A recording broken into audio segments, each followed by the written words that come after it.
एक बार किसी देश के एक गांव में एक नौजवान रहता था। उसका नाम सोहन था। हालांकि उस गांव में बहुत सारी लड़कियां थीं, पर फिर भी वह अभी तक कुंवारा ही था, क्योंकि उन लड़कियों का कहना था कि वह बहुत ही पतला दुबला और बदसूरत था। उसकी उम्र के दूसरे नौजवानों की शादियां हो चुकी थीं और वहां के रीति रिवाजों के अनुसार किसी किसी के तो एक से ज्यादा भी पत्नियां थीं। इसलिए इसमें कोई आश्चर्य की बात नहीं थी कि सोहन यह सब देख देख कर और सोच सोच कर ही दिन पर दिन दुबला हुआ जा रहा था। वह देखने में सुंदर नहीं था, परंतु वह दयालु बहुत था। एक दिन उस गांव के लोगों ने कुश्ती का प्रोग्राम रखा। सुबह सवेरे ही गांव के सारे लोग मैदान में इकट्ठा हो गए। सोहन भी उनके साथ था। दोपहर तक उन सब में खूब कुश्ती हुई। दोपहर को जब काफी गर्मी हो गई तो सभी लोग कुश्ती रोककर पेड़ों की छांव में लेट गए। एक आदमी ने ढोल बजाना शुरू किया तो उनकी पत्नियों को पता चल गया कि उनके पतियों के दोपहर के खाने का समय हो गया है। सो वे सब अपने अपने पतियों के लिए दोपहर का खाना लेकर कुश्ती के मैदान में चली। सभी ने अपनी अपनी पत्नियों के हाथ का स्वाद सभी ने अपनी अपनी पत्नियों के हाथ का स्वाददार खाना पेट भर खाया, परंतु सोहन की तो कोई पत्नी ही नहीं थी। इसलिए ना तो उसके लिए कोई खाना ही लेकर आया और ना ही वहां उसको किसी ने खाना खाने के लिए पूछा। सोहन बेचारा भूख से परेशान था। उसने सोचा, काश मेरी भी कोई पत्नी होती तो वह भी मेरे लिए खाना लाती। अब तो मुझे अपने आप ही अपना खाना ढूंढना पड़ेगा। चलूं पास की नदी से कोई मछली पकड़ता हूं। ऐसा सोचकर वह पास की नदी की तरफ चल दिया। उसने अपना मछली पकड़ने वाला कांटा नदी में फेंका। कांटा खींचने पर भारी लगा तो उसने सोचा कि लगता है आज कोई बड़ी मछली फंसी है, क्योंकि मेरा कांटा खूब भारी हो गया है। आज तो मजा आ जाएगा। यह सोचकर उसने जैसे ही कांटा जोर लगाकर ऊपर खींचा तो उस कांटे की रस्सी टूट गई और वह कांटा नदी में डूब गया। वह दुखी होकर बोला, अरे, यह तो रस्सी भी टूट गई, मेरा कांटा भी गया, मैं मछली भी नहीं पकड़ सका और मैं भूखा भी रह गया। मैं इस बड़ी मछली को किसी भी हाल में अपने हाथों से जाने नहीं दूंगा। और वह तुरंत नदी में कूद गया। पर चारों ओर देखने पर भी उसको नदी में मछली तो कोई दिखाई नहीं दी। हाँ, एक बहुत बड़ा मगर जरूर दिखाई दे गया। सोहन ने उससे पूछा, क्या तुमने मेरा कांटा चुराया है? मगर ने जवाब दिया, नहीं, इन सब खेलों के लिए तो मैं अब काफी बूढ़ा हो चुका हूं, लेकिन मैंने तुम्हारा कांटा चुराने वाले को उस रास्ते पर जाते हुए जरूर देखा है। अगर तुम जल्दी से उधर चले जाओ तो शायद उसे पकड़ पाओ। यह कहकर उसने पानी में जाते एक रास्ते की तरफ इशारा कर दिया। जिस तरफ मगर ने इशारा किया, सोहन ने उस तरफ देखा तो उसे पानी में जाता एक पथरीला रास्ता दिखाई दिया, जिसके दोनों तरफ काफी लंबी घास थी। उसने मगर को धन्यवाद दिया और उस रास्ते पर चल दिया। सबसे अधिक आश्चर्य की बात तो यह थी कि वह रास्ता पानी के अंदर था और उसको पानी के अंदर सांस लेने में कोई मुश्किल नहीं हो रही थी। वह उस रास्ते पर ऐसे बढ़ चला जैसे धरती पर चल रहा हो। रास्ते में उसने सुनहरे रुपहली मछलियां देखी, पानी के सांप देखे और हरे केकड़े भी देखे। चलते चलते अचानक ही वह काले सफेद पत्थरों से बने एक घर के सामने जा पहुंचा। वहां पहुंचकर उसने आवाज लगाई, नमस्ते, अंदर कोई है? मकान के अंदर से आवाज आई, नमस्ते। और कुछ ही पल में झुकी हुई कमर वाली एक बुढ़िया बाहर आई। सोहन ने बुढ़िया से पूछा, यहां किसी ने मेरा कांटा चुरा लिया है, क्या आप बता सकती हैं कि मेरा कांटा किसने चुराया है? बुढ़िया ने पूछा। पर तुम यहाँ इस पानी के राज्य में क्या कर रहे हो, ओ आदमी के बच्चे? सोहन बोला, मैं नदी पर मछलियां पकड़ रहा था कि मेरा कांटा खो गया। मैं उसे ढूंढते ढूंढते यहाँ आ गया। बुढ़िया बोली, क्या तुम एक छोटे से कांटे के लिए इतनी तकलीफ उठा रहे हो? बड़े गरीब लगते हो। सोहन बोला, जी हाँ, यही मेरे खाने पीने का सहारा है। इसलिए मैं इसलिए मैं इसे खोना नहीं चाहता। बुढ़िया के मुंह से निकला, ओह, और पास से उसने एक स्पंज तोड़ लिया और सोहन से कहा, यह स्पंज लो और जरा मेरी पीठ तो साफ कर दो। हालांकि सोहन इस समय बुढ़िया की पीठ साफ करने के बिल्कुल भी मूड में नहीं था, परंतु क्योंकि स्वभाव से ही वह बहुत दयालु था, इसलिए वह उस स्पंज से बुढ़िया की पीठ साफ करने लगा। थोड़ी देर बाद वह बुढ़िया से बोला, यह लीजिए, आपकी पीठ साफ हो गई। अब यह चांद की तरह चमक रही है। बुढ़िया ने कहा, नहीं, अभी थोड़ा थोड़ा और साफ करो। तो सोहन ने फिर से उसकी पीठ साफ करनी शुरू कर दी। थोड़ी देर बाद वह फिर बोला, यह लीजिए, अब शायद आपकी पीठ साफ हो गई है, क्योंकि अब यह सूरज की तरह चमक रही है। बुढ़िया ने कहा, धन्यवाद बेटा, मैं तुमसे बहुत खुश हूं। अब तुम मुझसे जो चाहे मांग लो। बोलो, तुम्हें क्या चाहिए? सोहन अपना कांटा खोने का दुख तो भूल गया और खुशी से भरकर बोला, मुझे एक सुंदर सी पत्नी चाहिए। क्या आप मुझे वह दे सकती हैं? बुढ़िया बोली, जरूर जरूर, क्यों नहीं। कहकर वह घर के अंदर गई और 4 सुंदर चिकने खीरे ले आई।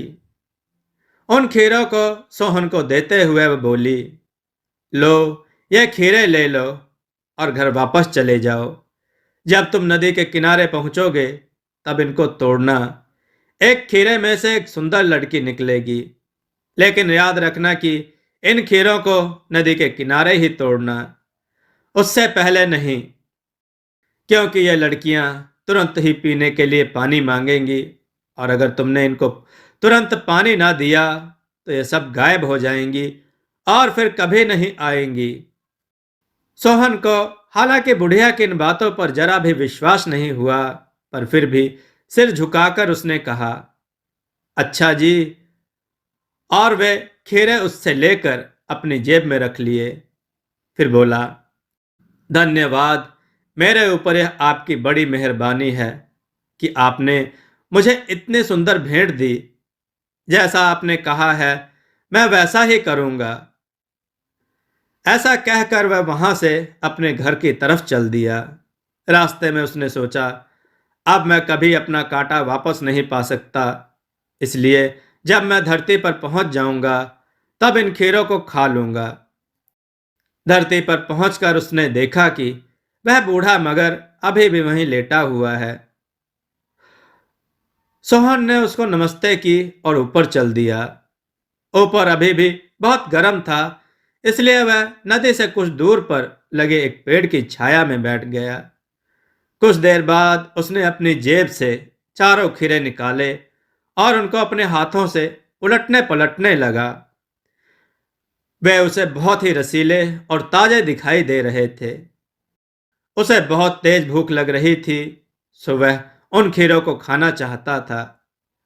उसने खीरा खाने के लिए हाथ बढ़ाया ही था कि उसे बुढ़िया के शब्द याद आए, इन खीरों को नदी के पास ही तोड़ना। उसने तय किया कि वह पहले बुढ़िया के कहे अनुसार ही करेगा। अगर वह जादू के खीरे हुए तो उनमें से लड़कियां जरूर निकलेंगी। सो उसने ऐसा ही किया, पर वह यह अंदाज नहीं लगा सका कि उसको वे खीरे पानी के कितने पास तोड़ने होंगे। उसने पहले एक खीरा तोड़ा, तुरंत ही उसमें से एक सुंदर लड़की निकलकर उसके सामने खड़ी हो गई और बोली, पानी दो। सोहन तो उसको देखकर आश्चर्यचकित सा बैठा ही रहा। ना हिल सका, ना डुल सका। उस लड़के ने फिर कहा, मुझे पानी चाहिए। अब वह जैसे सपने से जागा और उसे ख्याल आया कि उसे तो यह खीरे नदी के किनारे तोड़ने चाहिए थे। वह तुरंत ही नदी से पानी लेने भागा। पानी लेकर उल्टे पैरों वापस आया और उसे देर हो गई थी और वह लड़की गायब हो चुकी थी। सो बुढ़िया की बात तो सच निकली। वह पछताने लगा कि अपनी बेवकूफ़ी से उसने अपनी इतनी सुंदर पत्नी खो दी। अब वह बाकी बचे हुए खीरे नदी के किनारे ले गया और उसने पानी भी अपने पास रख लिया। उसने फिर दूसरा खीरा तोड़ा। उसमें से भी एक सुंदर सी लड़की निकली और बोली, पानी। सोहन ने कांपते हाथों से उसे पानी पिलाया। अब की बार वह लड़की गायब नहीं हुई, बल्कि उसको देखकर मुस्कुरा दी। इसी तरह उसने बाकी बचे दो खीरे भी तोड़े और उसमें से भी दो सुंदर लड़कियां निकली। उसने उनको भी तुरंत ही पानी पिलाया। कुछ देर के लिए तो वह हक्का बक्का रह गया। उसके मुंह से एक भी शब्द न निकला। फिर वह जब होश में आया तो उन तीनों लड़कियों से बोला, चलो घर चलते हैं। जब वह घर पहुंचा तो रात हो चुकी थी। वह जल्दी से अपनी तीनों पत्नियों को लेकर घर के अंदर घुस गया ताकि उन्हें कोई देख न ले। अगली सुबह फिर कुश्ती हुई। सोहन भी उनके साथ था। दोपहर को जब खाने का समय हुआ तो सभी लोगों की पत्नियां अपने अपने पतियों के लिए खाना लेकर आई। पहले दिन की तरह से उस दिन भी किसी ने भी सोहन को खाना नहीं दिया। सुबह उनसे कुछ दूर हटकर बैठ गया। अचानक उसने सरसराहट और फुसफुसाहट की आवाजें सुनी। उसके सभी साथी फुसफुसा रहे थे। तभी उसकी नजर सामने पड़ी तो उसने देखा कि उसकी तीनों पत्नियां कुछ ना कुछ अपने सर पर रखे चली आ रही थी। उसकी पहली पत्नी ने उसके आगे दलिए का बर्तन रखा, दूसरी ने मांस और तीसरी ने पीने के पानी का। सोहन ने बड़े प्रेम से खाना खाना शुरू कर दिया। वहां बैठे सभी लोगों को बड़ा आश्चर्य हुआ कि कल तक तो यह अकेला था और आज इसके लिए इसकी तीन तीन पत्नियां खाना लेकर आई हैं। यह क्या मामला है? वे तुरंत ही दौड़े दौड़े सोहन के पास पहुंचे और उससे सवाल पर सवाल करना शुरू कर दिया। उसको ये पत्नियां कहाँ से मिली? तुम कोई सरदार हो जो तुम तीन तीन पत्नियां रखे हो? हमने इतनी सुंदर लड़कियां तो पहले कभी नहीं देखी। हमारी पत्नियां तो इनके आगे बहुत ही बदसूरत और भद्दी दिखाई देती हैं। आदि आदि वाक्य सोहन के कानों में पड़ने लगे। सोहन ने जवाब दिया, आप लोग शांति से बैठे तो मैं आपको सब बताता हूं। कहकर उसने कांटा खोने से लेकर पत्नियां मिलने तक की पूरी कहानी सबको बता दी। उसकी कहानी सुनते ही वे सब भी विचार करने लगे कि किस तरह पानी में जाकर वैसे सुंदर लड़कियों को लाया जाए। तुरंत ही वे सब घर गए और अपनी अपनी पत्नियों से कह आए कि तुम सभी बड़ी बदसूरत हो, इसलिए तुम अपने अपने पिता के घर जाओ। अब हम तुम्हें नहीं रखेंगे। पत्नियां बेचारी रोती हुई अपने अपने पिता के घर चली गई। उधर वे सब लोग नदी के किनारे आ गए जहां सोहन ने अपना मछली का कांटा खोया था। उन्होंने भी अपने अपने कांटे पानी में फेंके और इस बात का इंतजार किए बिना ही कि कोई मछली उसमें फंसी कि नहीं, वे नदी में कूद गए। वह बूढ़ा मगर आश्चर्यचकित सा अभी भी वहां लेटा हुआ था। वे सभी उसको ऐसे ही छोड़कर घर को जाने वाले पथरीले रास्ते की तरफ बढ़ गए। वे लोग इतनी जल्दी में थे कि ना तो वे लोग मछलियों की सुंदरता ही देख सके और ना ही हरे केकड़ों पर नजर डाल सके। आखिर वे उस पथरीले रास्ते पर चलते हुए उसी काले सफेद पत्थरों के बने हुए घर के सामने आ खड़े हुए जहां सोहन पहुंचा था। किसी को वहां ना देखकर उन्होंने चिल्लाना शुरू किया, ओ बुढ़िया, अरे ओ बुढ़िया, जल्दी से बाहर निकल और हम सबको सुंदर सुंदर पत्नियां दे, वरना हम सभी मिलकर तुझे पीटेंगे। बेचारी बुढ़िया कांपती सी घर के बाहर आई, पहले की तरह एक स्पंज तोड़ा और उसे उन लोगों की तरफ ले जाकर बोली, मेरी पीठ बड़ी गंदी हो रही है, पहले जरा मेरी पीठ साफ कर दो। पर वे सभी इस बात पर जोर से हंसने लगे और बोले, यह हमारा काम नहीं, हम तेरी पीठ साफ क्यों करेंगे? हमको तो बस तू जल्दी से वे जादुई खीरे दे दे जिनको तोड़ने पर सुंदर सुंदर लड़कियां निकल आती हैं, नहीं तो हम तेरे टुकड़े टुकड़े कर देंगे। वह बुढ़िया बेचारी धीरे धीरे घर के अंदर गई और 2 टोकरी में बहुत सारे खुरदरे खीरे ले आई। सभी लोगों ने टोकरी की टोकरी छीननी शुरू कर दी, पर बुढ़िया ने सबको केवल 7-7 खीरे दिए। उन लोगों ने सोचा कि हम तो सोहन से बहुत अच्छे हैं, क्योंकि सोहन को तो केवल 3 ही खीरे मिले थे, पर हमको तो 7-7 खीरे मिले। हमारी किस्मत उससे ज्यादा अच्छी है। वे दौड़ते भागते खीरे तोड़ने के चक्कर में तुरंत ही नदी के किनारे जा पहुंचे। जल्दी जल्दी उन्होंने खीरे तोड़े। सबसे पहले आदमी ने जैसे ही अपना खीरा तोड़ा, वह डर गया, क्योंकि उसके सामने एक उससे भी लंबी और बदसूरत औरत खड़ी थी। सभी के साथ ऐसा ही हुआ। इस उम्मीद में कि किसी खीरे में से तो सुंदर लड़की निकलेगी, उन्होंने सारे खीरे तोड़ डाले। पर उन खीरों में से निकली हर औरत पहली औरत से कहीं ज्यादा लंबी और कहीं ज्यादा बदसूरत होती है। उनमें से सबसे लंबी और सबसे ज्यादा बदसूरत औरत ने कहा, तुम हमको बदसूरत कहते हो? और ऐसा कहकर उन्होंने सबने मिलकर उन सबको पीटना शुरू कर दिया। दर्द से चिल्लाते हुए सभी आदमी गांव की तरफ भागे और उन बदसूरत औरतों से बचने के लिए अपने अपने घरों में छिपकर दरवाजा बंद कर लिया। पर वे सब औरतें गांव में आते ही गायब हो गई।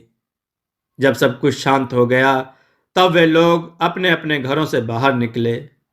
अब उन्हें लगा कि वे कितने भूखे थे, परंतु वहां कोई भी औरत खाना बनाने के लिए नहीं थी, क्योंकि अपनी सभी पत्नियों को तो उन्होंने उनके पिता के घर भेज दिया था। कुछ लोगों ने अपनी पत्नियों को वापस लाने की कोशिश भी की, पर बेकार। पत्नियों ने कहा, तुम लोगों ने हमारे दिल को ठेस पहुंचाई है, इसलिए ऐसे बेरहम पतियों के पास हमें हमारे माता पिता भेजने को तैयार नहीं हैं। उधर सोहन के पास अब 3 पत्नियां थीं और सब लोग उसको इज्जत से देखने लगे थे।